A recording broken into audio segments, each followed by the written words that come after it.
더불어민주당의 대표까지 지내신 분이 기성 언론이나 야당에서조차 거들떠도 안 보는 저질 허위 괴담에 직접 가담하는 것을 저는 참 안타깝게 생각합니다. 송영길 대표 참 안타깝습니다.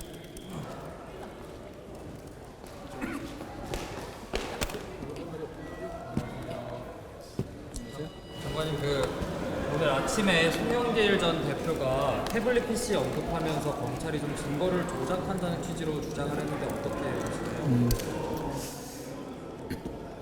자기 범죄 수사를 받아서 아무리 다급하더라도 더불어민주당의 대표까지 지내신 분이 기성 언론이나 야당에서조차 거들떠도 안 보는 저질 허위 괴담에 직접 가담하는 것을 저는 참 안타깝게 생각합니다. 송영길 대표 참 안타깝습니다. 민주당에서는 이재명 대표 영장 청구한다면 7월 말에서 8월 중순 사이에 해라 이렇게 주장하던데 그에 대해서는 누가요? 민주당 쪽에서 그런 주장이 나옵니다. 이재명 대표가 그러시나요? 이재명 대표가 직접 얘기한 건 아닌데 그럼 혹시 제가 잘 못 봐. 누가 말씀하셨다는? 그러니까 비회기 중에 하면은 그러니까 그 얘기는 알겠는데 어떤 의원이 민주당 의원이 말씀하신 민주당 의원이 말한 거 아닌가요? 김한규 원내대변인이 기자들 만나서 얘기를 했다고 합니다. 우선 이재명 대표에 대한 범죄 혐의 수사는 민주당과는 무관한 이재명 대표의 성남시장 시설의 지역 토착 비리 수사입니다. 그런데 상관없는 민주당이 갑자기 나서서 언제까지 영장 청구해라 라고 말하는 게 저는 굉장히 희한해 보이는데요. 그리고 4번 연속 방탄해놓고 그 다음에 앞으로는 방탄 안 하겠다라고 말해놓고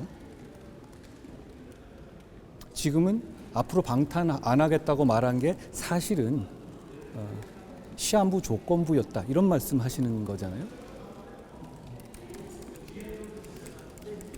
범죄 수사는 범죄 혐의를 규명해서 책임을 묻는 절차지 범죄 수사 받는 사람의 기분 맞춰준 절차는 아닙니다. 장관님, 생활 동반자법에 대해서 법무부 입장 한 번만 다시 설명해 주실 수 있을까요? 어제 이 법사위에서 민주당 의원님들이 저한테 질의하셨던 그런 말씀이시죠.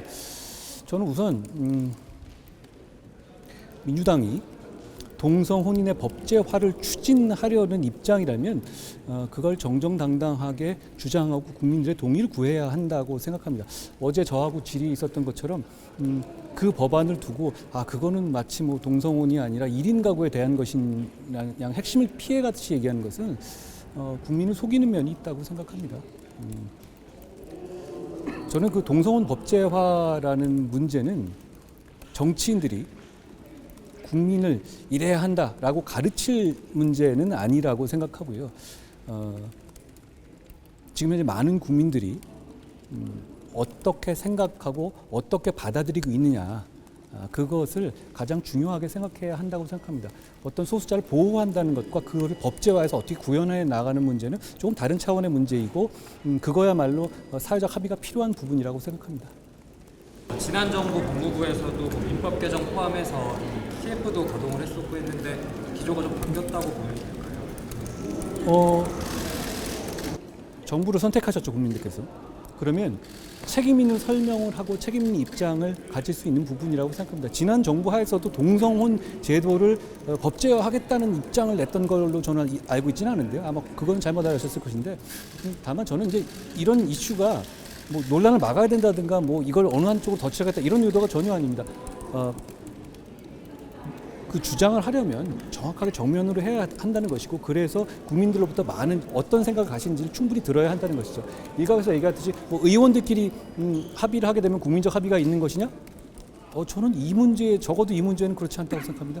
가족에 관한 문제잖아요. 그러니까 어떤 그 여러 가지 형태의 생활하는 사람들에게 복지를 부여한다는 차원의 문제는 굉장히 여러 가지 판단하기가 쉬운 문제입니다만 이걸 가족제도에 집어넣게 되면 민법이라든가 이런 부분 대부분이 경우가 바뀌어지게 되고 굉장히 여러 가지 부수적인 효과가 일어날 겁니다. 그 부분에도 충분한 고려를 해야 되고 과연 국민들께서 그렇게 제도로 혼인까지 포함시키는 것까지도 충분히 공감하시고 용인할 것인가? 저는 그 절차가 필요하다고 생각합니다. 그렇기 때문에 다른 나라에서도 그 제도가 제도화되는까지 굉장히 오래 걸렸잖아요. 어제 민당 의원님께서 말씀하신 것 중에서 굉장히 오랫동안 있었던 이슈라고 외국에서 했지 않습니까? 저는 그게 핵심이라고 봅니다. 굉장히 오랫동안 논의되고 국민들의 공감대를 얻었던 부분인데 우리나라에서 아직까지 저는 그 단계가 왔는지에 대해서 의문을 가지고 있는 것이고 그래서 민주당에서 그걸 추진하신다면 그 과정에서 문제점이 뭐고 많은 국민들이 어떻게 생각하시는지를 제가 충분히 설명드리겠다는 말씀을 어제 드린 겁니다. 장관님, 그 상호주의 원칙에 따라서 뭐 국민거주 중국인 투표권 주지 않는 것이 바람직하다 이렇게 어제 김기현 대표께서 연설을 하셨는데 뭐 일각에서는 중국은 원래 내국인한테도 상호권 안 주기 때문에 뭐 그 상호주의만을 따지지 수는 없다 뭐 그런 반론도 나오고 하는데 뭐 이 문제 다시 부상하는 데 대해서 좀 어떻게 바라보고 계신지. 제가 그동안에 이 문제에서 여러 차례 말한 것을 다시 스크립트에 보시면 전 중국이라고 말한 적은 한 번도 없습니다. 이 문제는 내국인에게 가장 중요한 헌법상 권리를 부여하는 방식과 원칙과 태도에 관한 것이거든요. 저는 그 기준이 상호주의의 원칙이어야 한다고 생각하고 그 부분은 글로벌 스탠다드라고 생각합니다. 중국이 그 영주권에 따른 투표권을 가장 많이 받는 포션을 차지하고 있긴 하지만 중국의 문제가 아니라 일반적인 다른 모든 외국인 영주권자에 대한 얘기라는 말씀을 드립니다.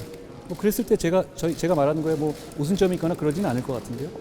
우리 국민이 받는 대우만큼을 대우해줘야 우리 국민들도 그 국가에서 더 해외에서 더 좋은 대접을 받을 수 있지 않겠습니까?